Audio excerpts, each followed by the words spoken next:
Hello everyone, ఇది ఒక sudden order అనమాట. That to my cousin brothers order. అది మా ఊర్లో. అయితే మాకు జస్ట్ 2 days మాత్రమే టైం ఉండే గృహప్రవేశానికి. సో అప్పటికప్పుడు ఇద్దరం డిసైడ్ అయిపోయి నెక్స్ట్ డే నేను బయలుదేరి వెళ్ళిపోయాను అక్కడికి. పెయింటింగ్ విషయానికి వస్తే కామధేనుతో పాటు కల్పవృక్షం వచ్చేలా చూడక్క అన్నాడనమాట.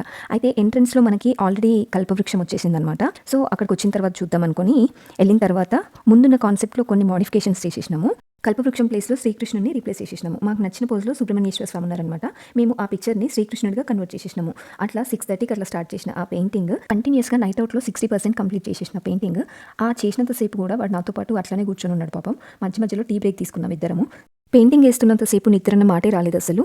మంచి విలేజ్ క్లైమేట్, ఇంటి ముందంతా ఓపెన్ ప్లేస్, దానికి తోడు వర్షం. సో కూల్గా అట్లా ముందుకెళ్ళిన పెయింటింగ్ నెక్స్ట్ డే నైట్కి కంప్లీట్ అయిపోయింది. ఫైనల్గా అవుట్పుట్ అంతా వాడికి నచ్చినట్టు వచ్చింది. నా ఇంటికి వచ్చే అతిథులందరికీ ఆ చిన్ని కృష్ణుడే వెల్కమ్ చేస్తున్నట్టుంది అక్క అన్నాడు. So finally we fell very happy. మీకు నచ్చిన పెయింటింగ్స్తో మీ వాల్స్ని టర్న్ అవుట్ చేసుకోవాలి అనుకుంటే you can drop the message here. Thanks for watching. ఇంకో మంచి వీడియోతో మీ ముందుంటా. ఇంట్లో మీ వనజ.